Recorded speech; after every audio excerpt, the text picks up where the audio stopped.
when you're getting up at 3 a.m. and you're 21 and all your friends are like, should we go for drinks after work? And you're like, well, no, because I've got to drive an hour and a half and get up at 3 a.m. to get to my early shift. That's mad. In minus 18 degrees. Yeah. And I was the only female in the entire depot. I got there on day one. It's a very resilience building experience. Yeah.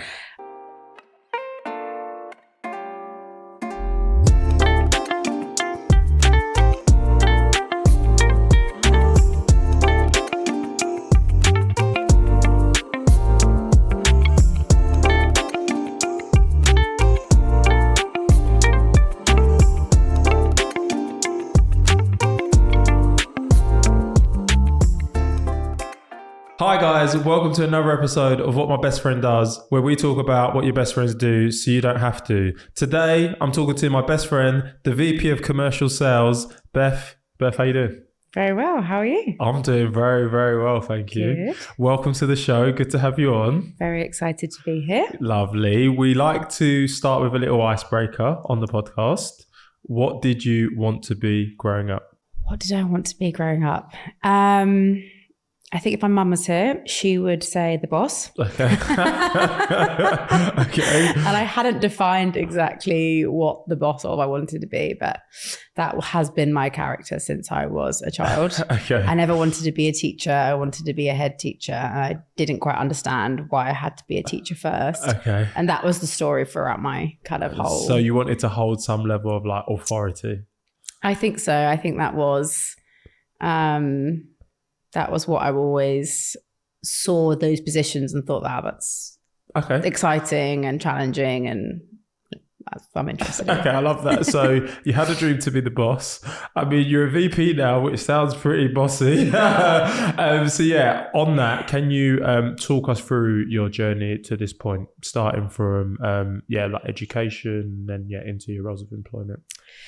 So should I start at university? Yeah. Best start. So I studied law. Okay. Wanted to be a solicitor.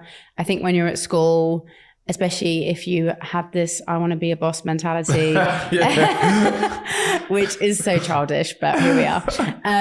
You're like, oh, what are like the best jobs? And really at that time, the most competitive thing to get into is like being a doctor or a lawyer. Okay. So I was like, I am not good enough to be a doctor. I don't have the patience. I don't have the brains. So I was like, okay, I'll be a lawyer instead. Okay. So I studied law, loved my law degree, loved all of the theory, very hard, was humbling. I'm dyslexic as well. So writing that amount of essays and doing that amount of reading was like insane for me. But really enjoyed it. And then I left and I tried to apply to loads of training contracts, got rejected by every single one. And then I was like, obviously in a state where I was like, this is everything I wanted to do. Everyone was getting training contracts around me.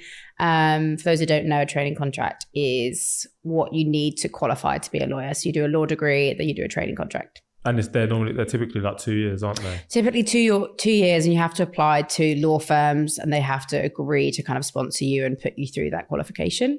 So I didn't get any of those. So I was kind of at a crossroad. So I thought, okay, like this isn't working. I was having like a bad experience with the interviews as well. They weren't enjoyable for me. Yeah. So I applied for the Sainsburys graduate scheme. I was incredibly lucky to have applied for one grad scheme that wasn't a training contract. I got all the way through to the final interviews and they only took 20 people.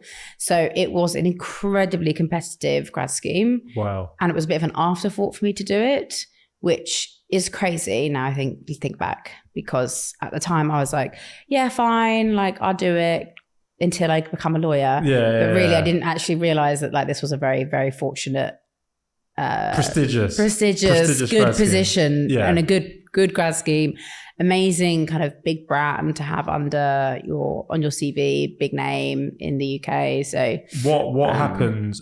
Is there like do Sainsburys have many different grad schemes, or is it just the one? They have one grad scheme. Well, when I was there, they were talking 10 years ago. Okay. That's showing my age. I'm sure these lights are doing that for me. No, you look good. You look good.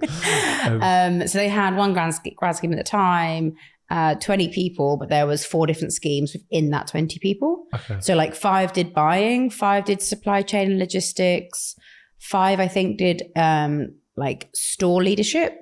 So in the stores. And I think there was another 5 that was doing, I think it was tech at the time. So like data and analysis. And then is it 6-month rotation on each of the 4? So no, you were just in one for 2 years. You're just in one so for you 2 were kind years. but you did 6-month rotations within your specialization. So which was your specialization? I did supply chain logistics. That sounds sick. It was an amazing experience. She says, okay, and really? Okay. Well, picture me, I'm like, think I want to be as high flying solicitor. And then on day 1 on your grad scheme, they're like, okay, so like everybody's going to spend 6 months in the store. No. Day 1. So you're there. There's a head office in Holborn, central London. I've moved to London. I think like this is it. I've made it. Yeah. I've got all my suits. I'm done that out of uni. I'm gassed. Ready to be the I'm boss. ready to be the boss. Yeah. And then I spend 6 months over Christmas. No. Genuinely stocking turkeys. I slipped a disc in my back because I was there on Christmas Eve, just like restocking emergency turkeys and packing them. And it was insane. And honestly, the amount of respect I have for retail workers is ridiculous. But do you know what? I think it's good that they make you do that because then it gives you perspective on, I suppose, changes or proposals that you want to do that are going to impact your fellow employees, right? Massively. Okay, so you did that for 6 months. I did that for 6 months, and I had to go in, and we were given like leadership positions in the store. So you were this like 21-year-old nobody who knew nothing, kind of coming into people's worlds who had been in the stores for years and were like amazing at what they did. And then you were trying to manage them. It was a very strange, but a very good experience. At the time, did I enjoy every single day? No. But like now I look back and think that was the most amazing experience. And the people I met, I was never going to meet in like the head office in Sainsburys. Yeah. And they're amazing people. 100%. So it was a really good experience. So you did that for 6 months and then... I thought I was going into the head office. Okay. The plot thickens. The plot thickens. I got sent to a frozen depot. What? In Elstree for 6 months. Oh my God. I did shift work from 6 a.m. to 2 a.m. And then 6 a.m. to 2 6 a.m. to 2 p.m. Okay. And then the day shift was 1 p.m. to 8. And then I did night shift as well. Oh my God. And what happened at the depot? And it was minus 18 degrees. And what was the objective of this? So you've done the in-store experience. What was the... This was to learn about how the food gets from supplier all the way to the store. Which again, actually sounds pretty logical. It does. In hindsight, yeah, you go, wow, I know so much more than most people know about this supply chain, right? When you're getting up at 3 a.m. and you're 21 and all your friends are like, should we go for drinks after work? And you're like, well, no, because I've got to drive an hour and a half and get up at 3 a.m. to get to my early shift. That's mad. In minus 18 degrees. Yeah. And I was the only female in the entire depot. I got there on day 1. It's a very resilience building experience. Yeah. I got there on day 1. Nobody said being a boss was easy. No. Very humbling. Yeah. Got there on day 1 and they said to me, don't worry, we've put a lock on the outside of the female loo so that only you can get in. Oh my goodness. And I was like young, 21, going, I don't quite understand. And then I kind of got it and I was like, right, okay. And then, so I was just there with like 50 other men that worked on the shifts. Okay. Did you meet great people there? I did meet great people there. And after a while, and they warmed up to me because they too were like, who are you? And you're like managing them again. Correct. Yeah. So I'm managing a shift of 40 men who are like well seasoned. They work in minus 18 degrees. I don't think you quite understand what that must feel like. What type of person you have to be able to do that. On a regular. Just lugging massive molds of ice and like frozen and boxes, just like all day, every day. So I'm coming in going like, hi guys, I'm Beth. And they're literally just looking at me like, what are you doing here? And do you know what? It was so fair enough. Yeah. Like, it was so fair enough. So I learned so much. I mean, they learned nothing from me. They learned nothing from me. But you learned a lot from them. I learned a lot from them. Okay, so we're a year in and we've not touched head office. Now what? Then I came to head office. Okay.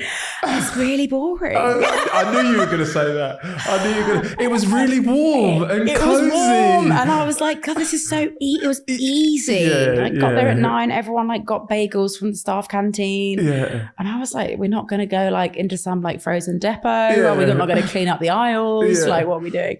So I was a supply chain analyst there. Okay. So that was my last bit. So that was kind of all about forecasting how much you would need in the stores, but for obviously the whole of the UK. Yeah. So it was a lot about dealing with data, working out like individual regions' needs, understanding kind of seasonality of products, how to manage waste. And I worked in the meal solutions team. So that was like the meal deal. So everyone who knows about the meal deal. Yeah. Come on. Yeah. But if you get that wrong, and back then pre-COVID and people didn't have their lunch, you had Twitter, everyone on you. What would be your meal deal choice? Such a good question. I have analysed so many meal deals you won't even believe. I would say, do you know what? It's such a risk that you get a dry sandwich that this could be a bit rogue, but I often go for like a tuna sweet corn because... Okay. It's not dry. It's not dry. Okay. That is genuinely why. Snack or Walker's hot vinegar squares. Okay, and drink. On like a treat, I'd get a peach iced tea. Okay. But every other day, a Coke Zero. Lipton's. Okay. All right, I'm going to say mine. This is why I asked you. Prawn mayo sandwich. Stunning. Love it. Max paprika crisps. Sensational. And then what I get at the moment, it's like a protein shake. It's good value for money. It's for goodness shakes. That's what they're called. For goodness shakes. What flavour? Strawberry. If it's there. If not, got to settle with the chocolate. But beggars can't be choosers. Maybe a naked if I'm feeling fresh. Get the green naked. But okay, we're there. My first question is, obviously you've studied to be a lawyer. Yeah. You've obviously had the setback. Yeah. You've now been in this grad scheme. Has what you've done in your degree transferred to anything that you've done in this time?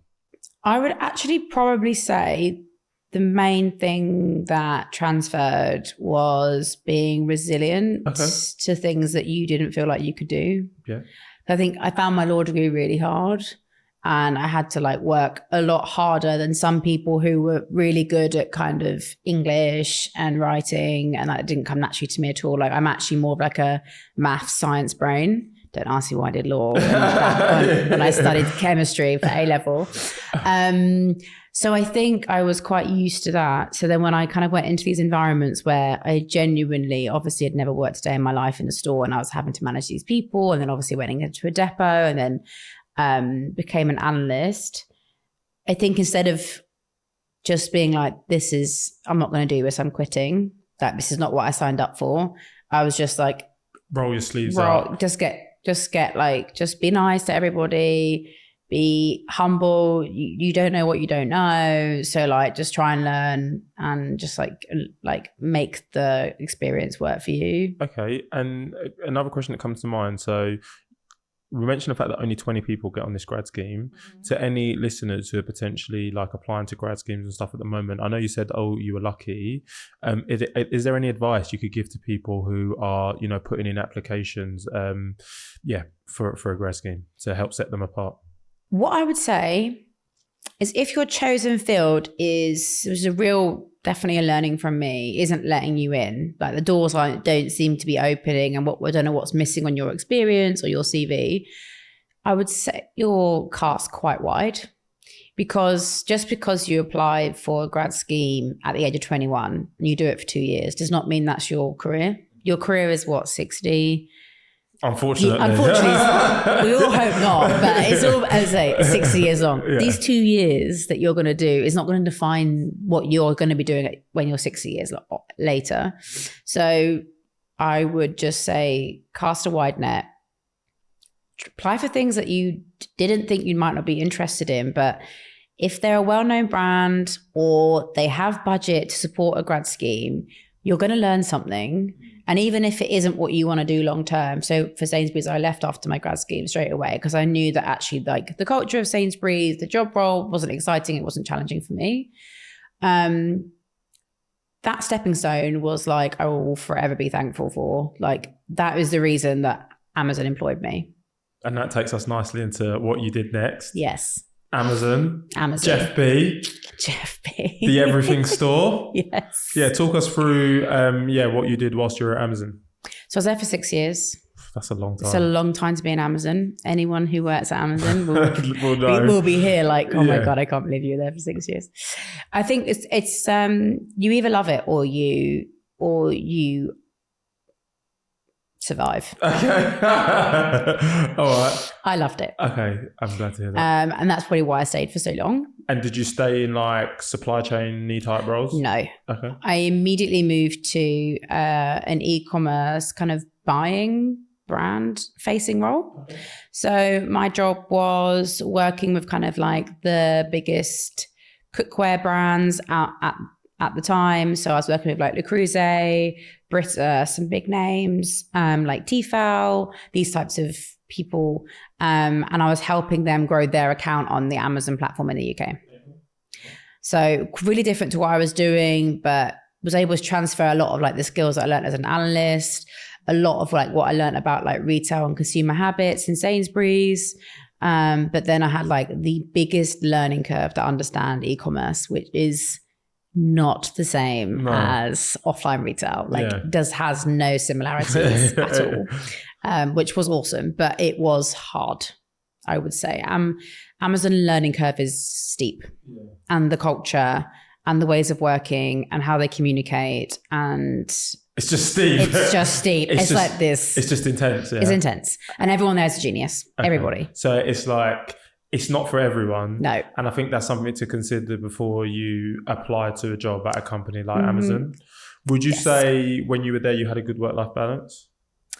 Depending on the role. Okay. And depending on what was going on. There were certainly times in my career there, especially over COVID, when I was in a team where we were launching the new Amazon Fresh stores. Yeah. So that was a secret at the time.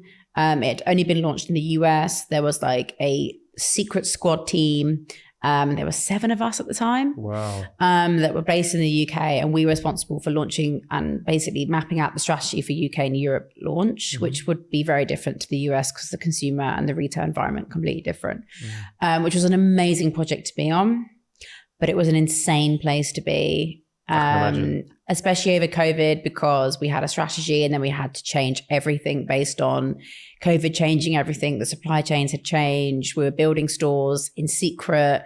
Building works got held up. My job just became whatever was required I was doing. But what a learning experience that must have been, right? It was amazing. You must have been put in so many situations because you're basically a startup within a behemoth of a company like Amazon. It must have given you great exposure to the rest of the business, right? So talking about Amazon Fresh, how long were you there?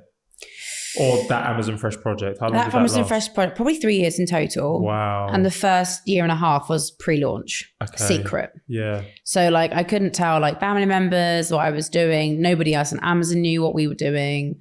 I mean, look, these are best kept secrets, right? Everyone was a bit like, what's going on?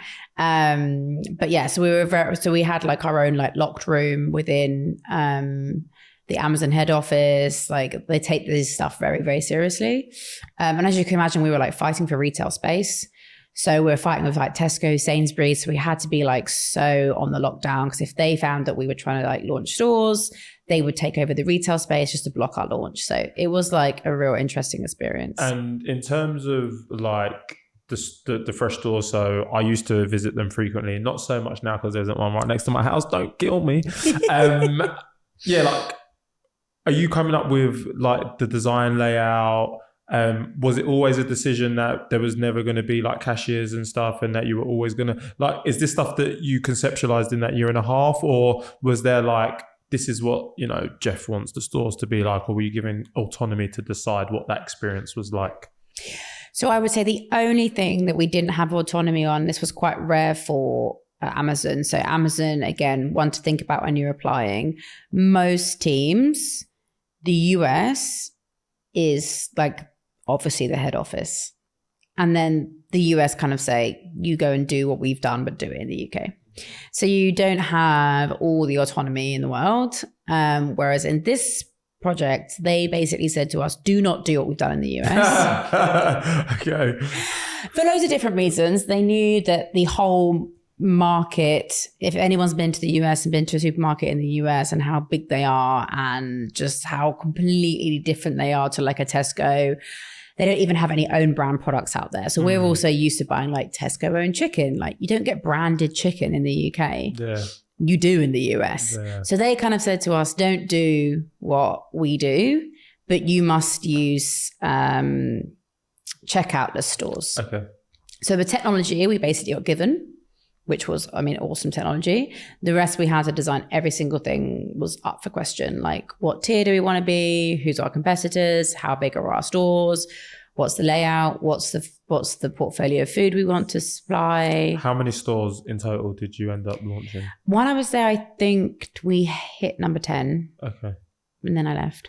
Oh, wow. Okay. And we did 10 in like 1 year. It was a lot. Okay. That's sick. And like I said, I went into the stores and it was really cool knowing that you played a part in, you know, bringing those stores to life. I mean, I've been to, the one in Angel and the one near Tower Bridge. I've forgotten the name of the road. Don't kill me. But yeah, it was really cool to know that you played a major role in that. You mentioned that you remained there for a year, you moved on. Where did your career take you next? This is when I joined Heroes, where I am now. Okay. So it's almost 2 years ago now. So I joined as commercial director. So Heroes is an aggregator of baby brands. Okay. So basically what we do is we acquire existing baby brands in the market. So a good example is Trunky. We recently acquired this year. And our whole model is that we kind of acquire in the same kind of industry, kind of bring the synergies together, let the brands like be their own independent, unique brand for the customers. We don't try and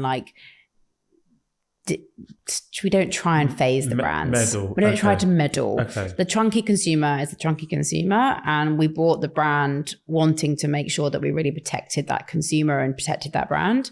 But what we do is that we use kind of all of like our central teams and synergies to support all the brands that we've bought. So basically what you do, and, hopefully I'm not butchering this, you benefit from economies of scale, right? Because you can utilize your supply chain to supply to all of the different brands and save money there. Yeah. Increasing profits, etc., etc. Exactly. You want to give me a job? No, that's all right. Okay, so that is what Heroes does. Completely makes sense. What, talk me through the role of commercial director. What is your day-to-day like?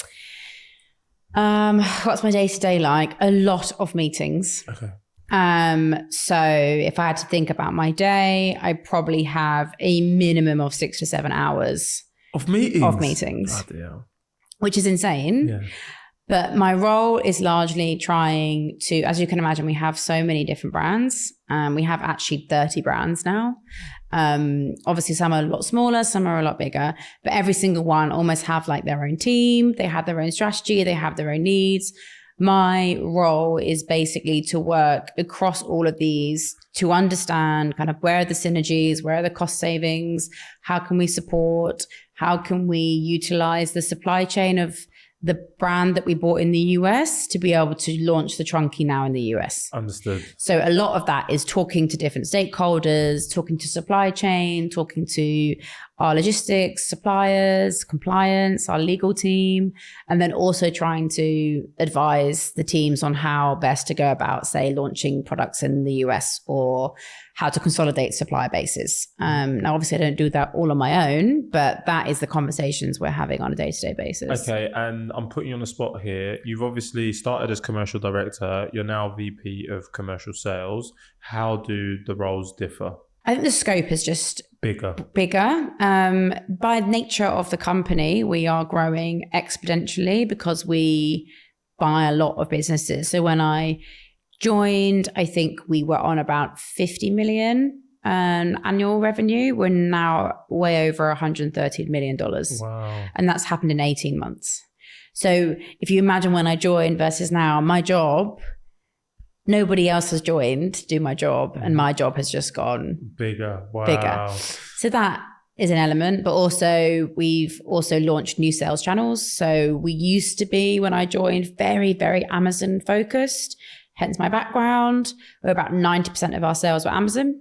Now actually only 50% are Amazon. So we now do a lot of I'm back into my retail days of working in wholesale, working with stores like John Lewis, Target, Walmart. And we also have like D2C websites as well. So it's got more complex. It sounds like the job you have now is a culmination of all of the like previous roles you've held, because when I hear you talk about the synergies between stock and where you can launch things, it sounds like all of a sudden those cold rainy days when you worked at Sainsburys have really played a part and allowed you to I suppose have better conversations with the suppliers and stakeholders you deal with now. 100%. I mean, I'm a commercial director, so my whole job is to, as well as meetings, look at numbers, evaluate our performance, question trends, understand why we're doing what we're doing. That's my whole job. And I'm so profit and loss focused, right? That's my job. However, to be able to generate the sales that we do, you have to have the product in the right place for the customer. So that means supply chain logistics is just absolutely critical. And I think because I spent time in my career having experience in that too, when I speak to kind of like my VP of supply chain, VP of sourcing, I have a level of understanding. So we can have a conversation and I can even question some decisions because I'm not coming from zero knowledge. Understood. And that makes my life just 10 times easier. And I assume theirs, because they're not talking to someone who's just there I have no idea what you're talking about. They don't have to baby me so much. I mean, to be clear, if they were here, they'd be like, Beth doesn't know that much. And she doesn't. Okay. They teach me a lot. But there's a level of understanding. Understood. The final thing I want to ask in this section, so obviously you're very numbers focused. You want to maximize profitability. You've spoken about the fact that you're acquiring all these brands. Are you also in charge of making the decision on which brand you go ahead and acquire, or does that lay elsewhere? Yes, no, thankfully that is not part of my remit as well. Okay. But I am involved in the process. So we have an M&A team, a merger and acquisition team, and their whole role is basically trying to find opportunities in the market, speaking to these kind of founders of these businesses. Are they open to a sale? Some of these negotiations can take years. Some of them can take 3 months. Some of them are so quick. So it's really different.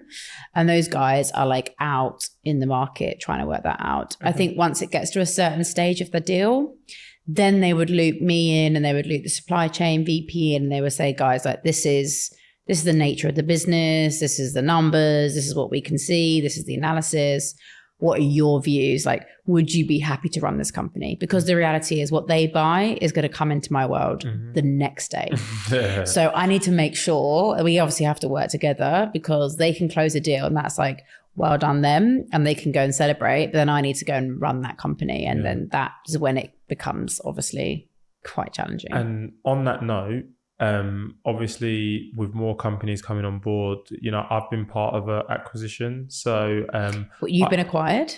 A company who I worked for, not me. Okay. I wish. But my previous employer our company was acquired, and you know, everybody went along to the new company. Everyone made a little bit of money, but yeah, there's like new management, new this, new that. So I know that, you know, when you are acquired into a new company, there are all these questions. My question to you is, how do you navigate those conversations, and who are the main stakeholders that you're dealing with as a commercial director? This is probably it's a very common and a complex thing to navigate. Because people are worried, right, about their jobs, about whatever. People are the most complex part of any business. Because numbers on an Excel sheet I can work with.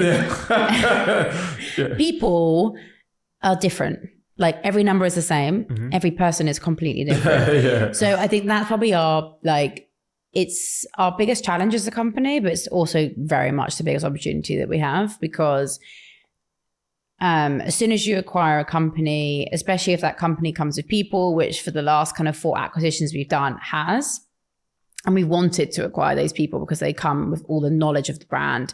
We absolutely wouldn't have acquired it without them, because we are not the experts, and you'd lose that overnight. When we acquire them, I think Heroes does a really amazing job of being really hands-on. We're not like a private equity company where we kind of acquire you and then we're like this weird big brother in the background, and everyone on the ground is a bit like, who is this company that's bought us? And loads of unknowns.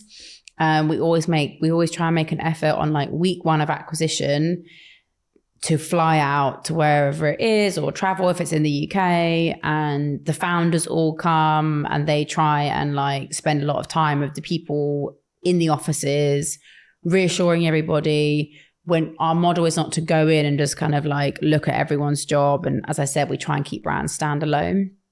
So we very much come in and say, hey, we're Heroes. How can we help you?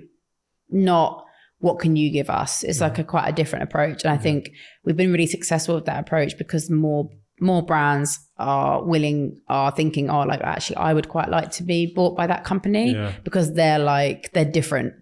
And actually maybe my brand can go from like where it is today to this huge global success. Because you're independently, they can't do that, right? It's really hard. It's all about distribution, isn't it? It is. It's why I like Mr. Beast. It's like why Feastables is so popular and like Prime, because they're so well known. They've got like the hookups with their suppliers. So yeah, it's a distribution game. I see you, Heroes. It's a distribution game. I see what you lot are doing. I know it. I understand it.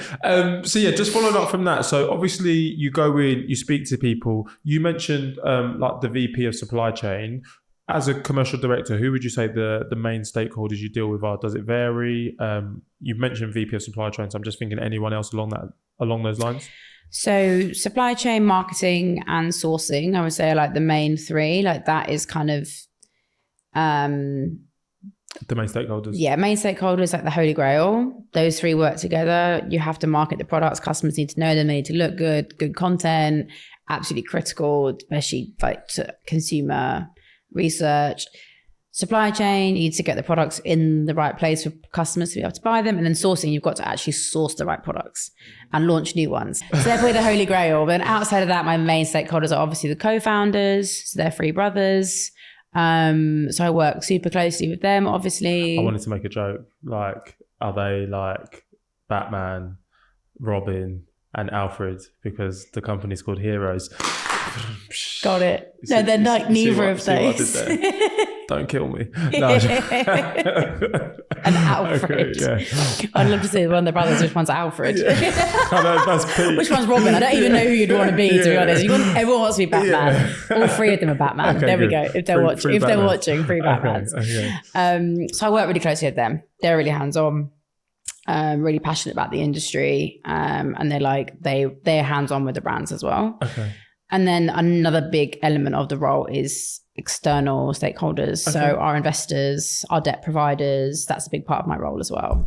And when you say investors, debt providers, you like providing reports to them, presentations to them. What are the skills that you need to be able to communicate with them? Because the imposter syndrome in me, when I hear investors, I'm like, I could never speak to investors, debt providers. What the hell is this? Like, what are the kind of conversations, just to get a little bit of an insight? I mean, honestly, you and me both. Like when I joined the company, I think it's my first month, and we had, at the time, 20 brands. And I knew nothing about any of the brands. And I did that classic thing where I walked into this meeting with our debt provider, month one. And they said, oh, like, welcome to Heroes. I hear you're the new commercial director. Are you going to be leading this meeting? Now, I should have said no, because I don't know anything. I've just got here. I was just like, really excited to be here. And then off I went for an entire hour talking about numbers that honestly I didn't really know the story behind. And I think like the brothers and the CEO at the time was literally messaging me being like, Beth, you don't have to do this. Like we can step in. And I just couldn't even. So anyway. So it was scary, but you just do. You just do. Are you happy that you made that decision and said yes? Or like to anybody who's potentially, first month in, would you just say no? Honestly, I think it would have been advisable if I said no. Okay. Because it really could have backfired and I could have actually like fallen on my face. Like bad first impressions. It could have been bad first impressions. Yeah. I think I was quite lucky that as a commercial person, I'd spent the first month being like, I need to know my brands. Mm-hmm. Like, I don't care about anything else. This is what I need to know. So I at least had prioritized learning the most I could to be in that meeting. So it went okay. And I think the good thing about saying yes was that it was precedent that I ran that meeting every month. Okay. And maybe if I hadn't said yes, I might never have ran it. Mm-hmm. And now I run it every single month. I'm super comfortable running it. Good relationship with our debt providers. I think it's like a core part of my role. So on that, I love that, by the way. To anybody who, we hear imposter syndrome thrown around a lot. To anybody who might be suffering from imposter syndrome, what would your advice be to them? My advice would be, it's okay to feel that way. God, if you speak to any of my friends, they like, I'm constantly talking me down from the shelf. How to get over it. To be honest, I think if I think about some things that my team have said to me, one thing really sticks with me and says, Beth, like of anything that you are, you're real.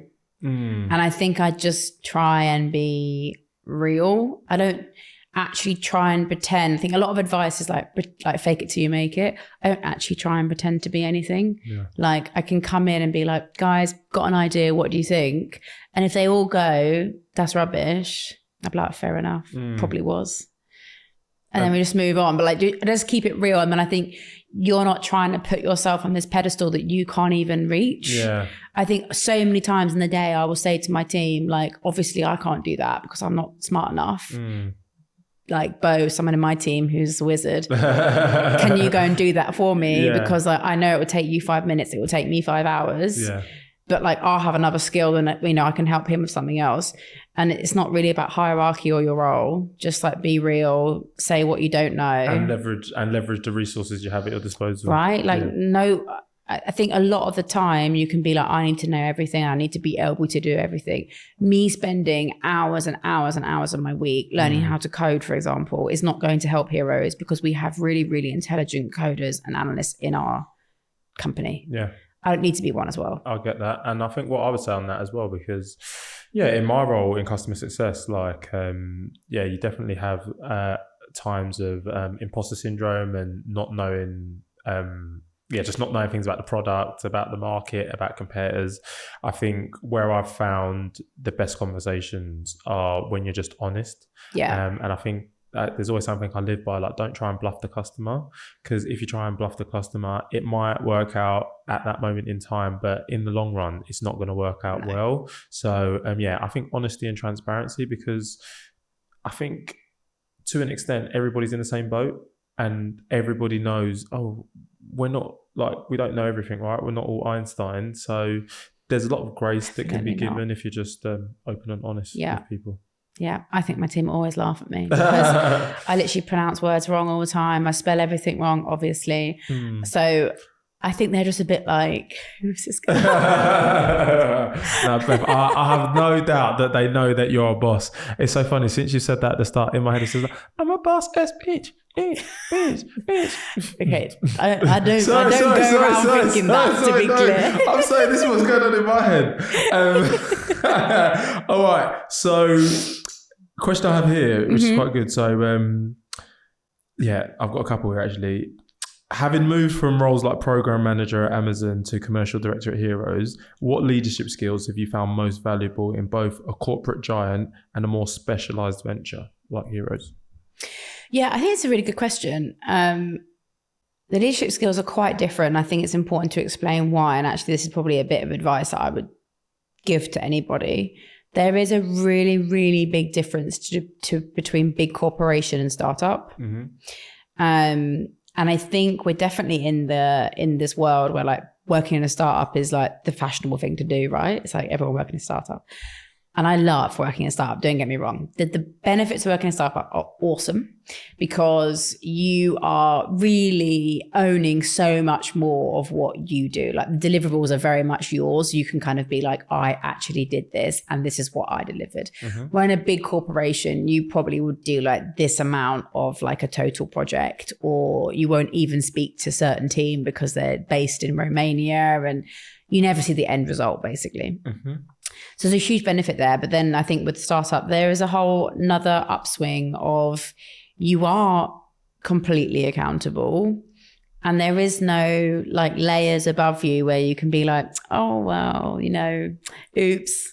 The buck lies with you. The buck lies with you. Yeah. And that is exciting and that you learn a lot from that, but that can be quite overwhelming. So I would say like in terms of like leadership skills, you have to be way more considered, I would say, in my role in Heroes. I have to really think about how everything's working together because I can't assume that anybody else is thinking about that because they're not. Whereas in Amazon, I'd be like in one team of 100,000 teams across the US and everyone was putting together and everyone was feeding up to one big investment and one big share price. So on that as well, do you feel like you have to be more conservative as well? Because obviously Amazon is like unlimited funds, right? So you could be out, it's like happy to fail.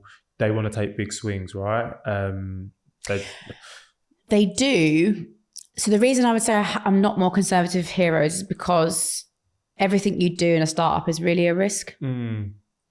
So like everything, you can see the money that you have available to you and you have to put that into different bits of pies and you really aren't, you can do as much work as you want. You're never going to know that's going to pay back. Whereas in Amazon, even if you want to take a risk, they might just say no. Whereas in Heroes, you're more likely to someone to say yes to your risk, which is awesome because then you get to go and do it. But then you're also going to have like full transparency, like everyone asking you, well, how did that go? Yeah. Did it work? And you've got to be the one going, God, this needs to work. Yeah. And it's not like a huge pressure environment. Like it's a very much a supportive environment, but that is the truth of the matter. Whereas Jeff Bezos is not checking if my team was successful in the UK. Let's be honest. Let's check your Twitter DMs after this. See if it. Yeah, maybe. Beth, I knew all about what you was doing back in the day. No, I'm joking. And talking about leadership, obviously it goes without saying you're a female. When we think about a lot of industries, like I've had a lot of people who've spoken about like diversity, equality, and inclusion. What has your experience being a female leader been like? And that's all the way through, right? Because you mentioned the fact that you were the only person at Sainsburys who was at the depot as a female, all the way up to now, right? Where you're a commercial director at a company led by three brothers. What has your personal experience as a female leader been like? I think what I'm about to say might be a bit controversial. Okay. But I think I've benefited. Okay. I think I've benefited from being a female. Okay. And I've thought about this quite a few times. And I think the reason is, rightly or wrongly, well, wrongly actually, is that people don't feel threatened by me. Okay. So even if I go all the way back to like when I was in logistics depot, I think I was seen as like sweet girl. Mm-hmm. And that worked really well for me because I got to like fly under the radar. I got to do things that I wanted to do. Whereas like my male counterpart who was in the same depot as me on the same grad scheme was kind of like pulled into like all the shift work and all this kind of thing. And I was just kind of like, I'm going to do some projects. And they were like, oh, okay, you go and do some projects. And like, I went to go and learn everything I wanted to go and learn. And that actually worked for me even all the way back then. And I would say even now, like being a boss is not everything that it's cut out to be. And there's lots of politics in every role that you're in, every company, be it internal, be it with external parties. And I think actually sometimes you can see clashes, especially when it's a full male room normally. Mm-hmm. Whereas if you're the only female, you can kind of actually almost distance yourself from that clash and not get involved. And therefore you don't really have to be in the heat. Yeah. So you can use it to your advantage is what I'm trying to say. And what about like as a younger female, like managing older men? How do you navigate that dynamic? God, I should ask some of the men. Managed. Yeah. Look, I think again, it goes back to just being like humble and being real. Like I'm not trying to come in here and be like, I know everything and you don't. I'm sure there are times where I've made people feel like I'm patronizing them, or I mean, that is the nature of is sometimes how these interactions go, mm-hmm. especially when you need to get someone to do something, mm-hmm. But it's business. Yeah. But I think I try and always build a rapport, be like, look, I don't know everything about, let's say your brand, for example. I am not an expert whatsoever. I'm not even going to pretend that I am. I don't even want to be really. That's your job. You're amazing at it. I don't even going to try and do that. What I am good at is being able to, let's say, launch a product in the US. So let me help you do that. You can do all the rest that's right for your brand. So I think like it's just a way of, it's not like a hierarchical piece. It's just you do what you're good at. I'll do what I'm good at. And hopefully we can like achieve it together. Thrive. Yeah. Sorry, I was going to say last thing. I'm also not afraid of getting like my hands dirty and like working hard. Mm-hmm. So I think if you come in and you're a bit like delegate, all that task is below me, everyone's going to be like, oh, what are you doing here then? Like, why are you not here to help? Whereas like, I don't really think that way. Like, I'm very happy to just get stuck in and get things done. I hear that. I love that. And then just like following up on that, to any female listeners who are potentially seeking positions of leadership, what would your main piece of advice be to them? Or main consideration? What first came to my head is like, be careful what you wish for. Okay. Wow. That's real. It's real. I'm real. Yeah. And it's not that I don't love my job, to be clear, I do. And I really enjoy being in a position of leadership. I get to be involved in such important work and really exciting. But I would say that I'm quite lucky in the fact that I have like a good support network around me. I have like other purposes in my life that are not work. Mm-hmm. I'm kept humble. So I think what I'm trying to say is I know what I am and am not willing to sacrifice to succeed at work. Mm-hmm. And I won't ever cross that line. Okay. I wouldn't sacrifice my marriage. I wouldn't sacrifice my relationship with God. I wouldn't sacrifice my friendships that I've built. I wouldn't sacrifice my family. And because I know that through and through, then I don't let being in a leadership role or having a big career that I too and Drew really enjoy, I don't let that impact the rest of my life. Nice. And I think there are people that I have seen and people that I know who haven't had that kind of foundation, that then be careful what you wish for. Work consumes them. Basically. Work consumes them. Yeah. They get their dream job but everything else around them crumbles. And it's a very, very sad thing to see because I don't think you should judge someone's success on what they're achieving at work. Yeah. It's not really how I look at it. Yeah, we've spoken a lot about your role and about obviously being like a female leader. What would you say is the most stressful part of being a commercial director? I would say the most stressful part is it's a 24-hour operation, 365 days a year. Ish. So like, although there's a weekend, I'm very aware that like our products are selling all around the world and our customers are buying them. And therefore there's an element of me that's always kind of thinking about what's happening with the numbers. Have we got something out of sale? Has it been blocked on Amazon? Like, what am I coming into on Monday? And although I'm very good at like protecting my time and not working when I don't choose to work, it doesn't mean I don't work weekends. Yeah. I do, but I choose to work weekends. Yeah. I would say it's out of choice. Not every weekend. It's when I want to, and there's a piece of work that I want to get done.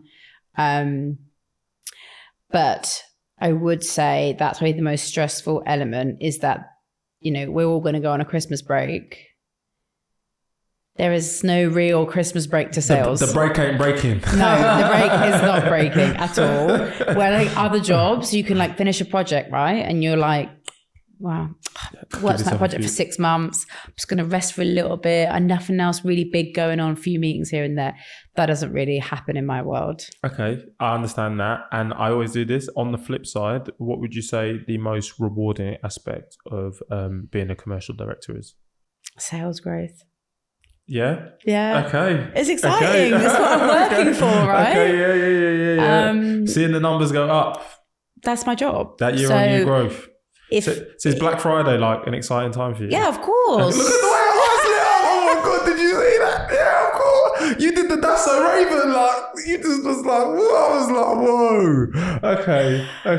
I mean, if you cannot do this job, if that does not excite you, because that is literally what every single day is going towards, trying to see the numbers go up, be it sales or profit. Okay. And if you don't find that exciting, don't do this job.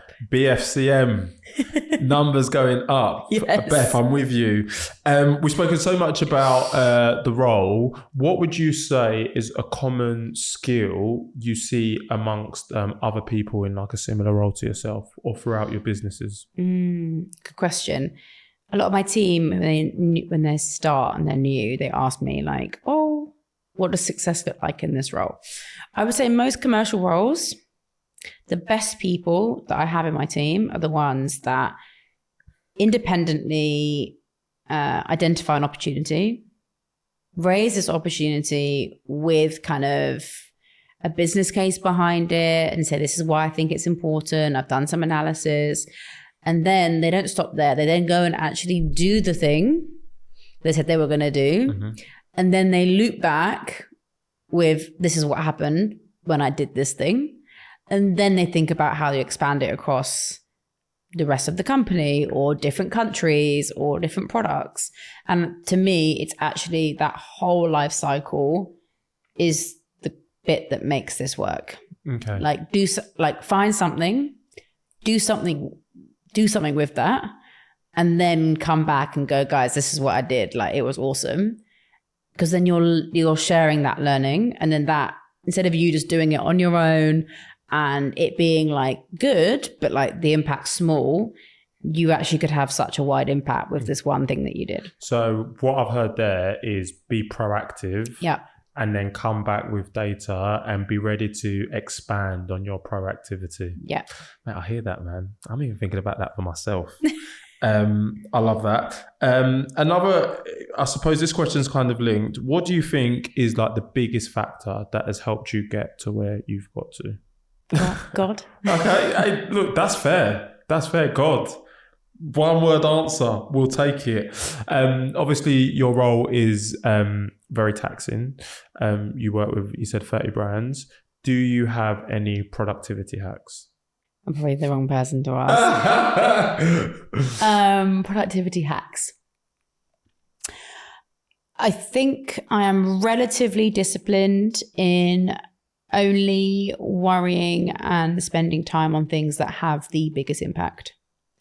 So like I call them like needle movers. Mm-hmm. If the thing that we're working on is not going to change my top line number, sales growth, all about sales, all about the numbers going up, I don't really want to do it. Okay. And maybe someone says it's the right thing to do. Okay, great. But I'm not going to put team resource towards it because I'm going to say, like, if that isn't moving our numbers, let's not even go down that road. Okay. So I think that is helpful, just focusing on things that are actually going to create change. Mm-hmm. Otherwise, why are you doing it? Yeah, I love it. Do you enjoy what you do? Yes. Yeah? Yeah, I'm very lucky. This isn't on my questions, but have you ever thought about, I wonder what life would be like if I was still, if I'd got that training contract? I think about it all the time. God was working that day when I got all those rejections. Okay, so I would be a terrible, terrible solicitor. Okay. Terrible. I think like the hierarchy, the rules, the concentration. I've got a lot of friends who are solicitors and the things they work on are just, they're like in like terms and condition sheets for hours, just like independently. That's not me. Like I need to work with people. I need to be bouncing off ideas. I need to be doing lots of variety. Juggling loads of things at once is like when I'm working at my best, because I'm just like really fired up by that. And like that industry would have not been good for me. So yeah, I'm really fortunate that I got all those rejections. That's the moral of the story. You're happy that life took you right 100%. when they tried to. Yeah. We thank God. I'm switching it up again because I've wanted to find the right time to kind of discuss this. Right at the start of the podcast, you were like, you mentioned the fact you're dyslexic. Yeah. I think it's good to kind of, talk about these things. Regardless of your dyslexia, you've obviously gotten into the position that you have now. I suppose my question is to anybody out there who is dyslexic, one, what would your advice be to them? And two, how is it that, you overcome? I suppose maybe overcome is the wrong word, but how is it you work with dyslexia? It's a good question. I would say don't try and overcome it because you will actually be like a losing battle. I did try and do that. And it was a disaster. Hey, did you always know that you were dyslexic, like going into university? Was it diagnosed early? It wasn't diagnosed early at all. Okay. I always at school was in like all those spelling booster classes when you're at primary school, and was kind of like put into like the special room because I wasn't like. But then they didn't really diagnose it back then. Okay. And then when I was in secondary school, I did get extra, maybe like 10 minutes extra time at GCSE level, but not before that. And then at university, again, nothing. I only got diagnosed in my last year of university when it was too late, which I can tell you now was really stupid. But why was it really stupid?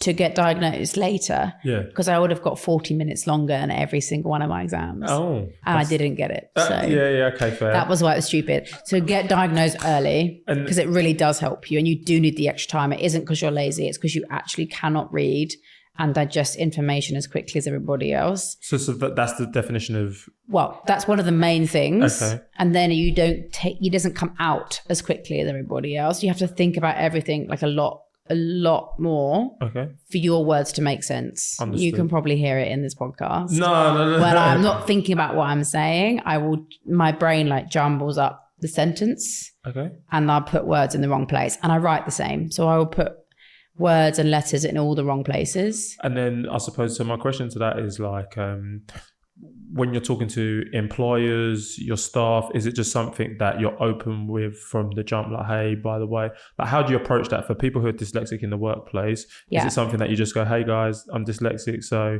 if you see me like jumble words up, you just have to forgive me? Yeah. Or do you, to your point, do you put in extra effort to, use Grammarly, make sure that you're like rereading everything 5 times to make sure things are in the right order? Mm-hmm. I do both. Okay. So I learned quite late in Amazon that I think there was like a senior leader in Amazon who basically gave feedback to my manager that I wasn't taking care of my work. and that I was, Amazon has very, very high standards, very high standards. So like anything that's like any sentence construction doesn't work, any spelling error, it looks messy. And I've got quite a high bar too, so I got this. But the feedback, I totally understood where it came from. And I hadn't really spoken to a manager about being dyslexic and how much harder I found it. But it's almost irrelevant. Like, it doesn't mean you can now have terrible emails, right? Course. So it's like, great, good to know. My manager was like, good to know, because I will now read, if it's like a really big report or it's going to like a senior leader, I would then send it to her first. Because another thing about dyslexia is that you can't even see your own mistakes most of the time, because your brain reads it correctly. So I could read something honestly 10 times and it will be like, this is perfect. I think that happens happens a lot. Normal, 100%. Yeah. I remember once I was writing for the Amazon Fresh stores, we were writing a sustainability report, and I was like leading the sustainability strategy for our stores in the UK and Europe.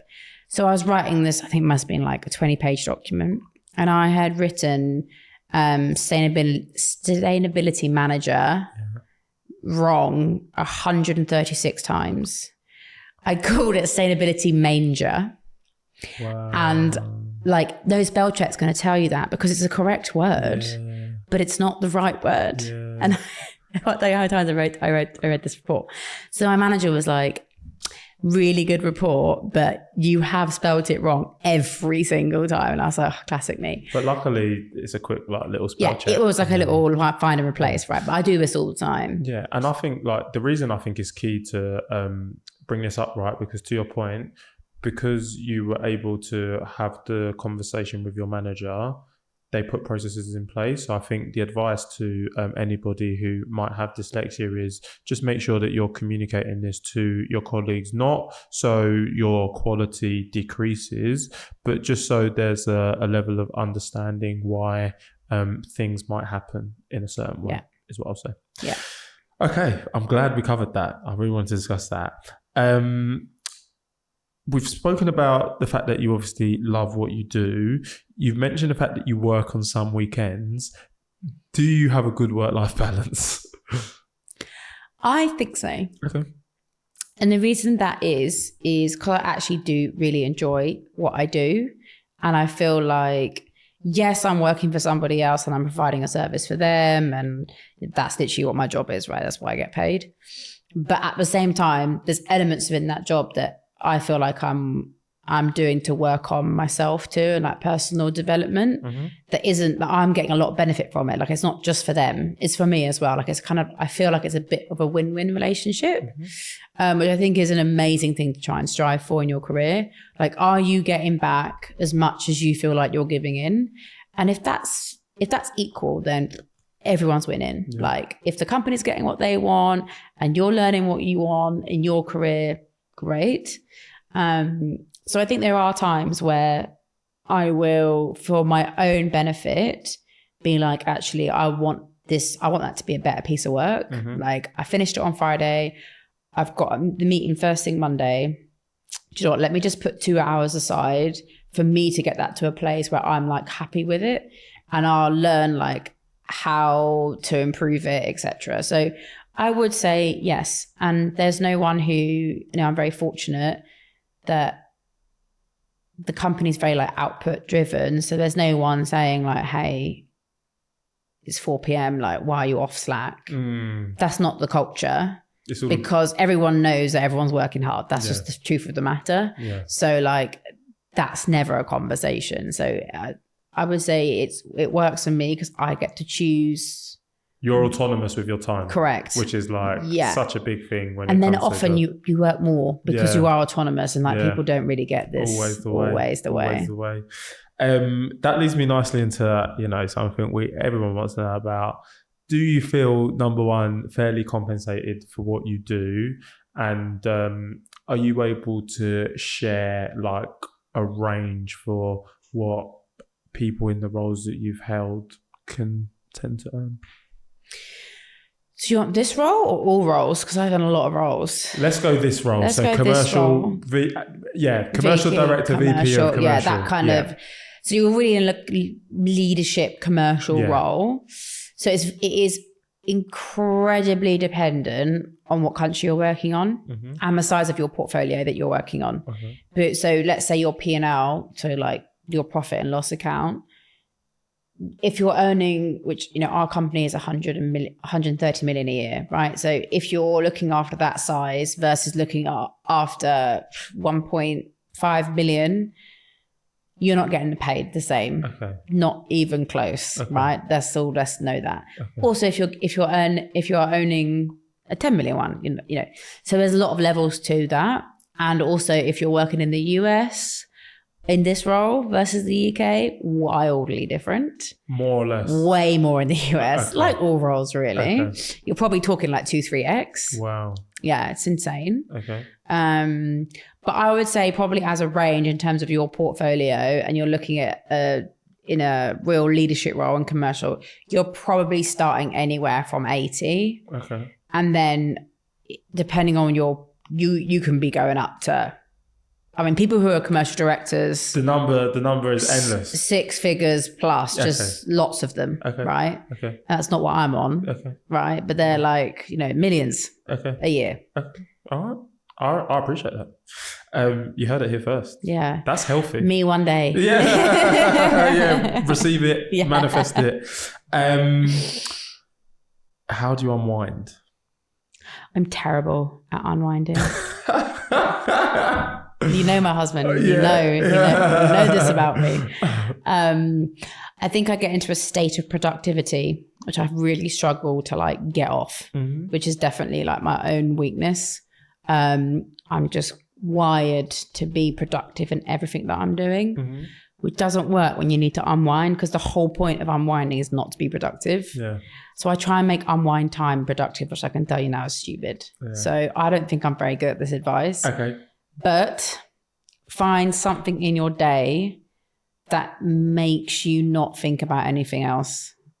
For me, it's exercise. That's the only thing that when I'm doing it, I'm not thinking, oh, I've got to put the dishwasher on, or oh, I've got to send that email out to the US. Like, that's the only thing. But I also can understand anyone who's watching this, exercise is a productive thing to do. It's not really unwinding. But it is. I think a lot of mentally, people do I switch off. Like, I had somebody on the podcast, he cycles.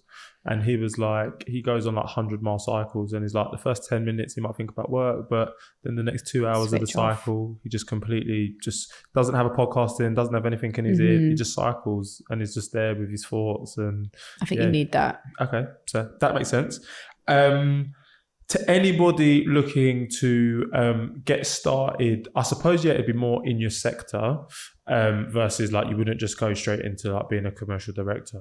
What would your advice be to them? There's so many roles that could get into. Like, I would see it as, honestly, like it's a really exciting space. Like, there's just so much you can do with it.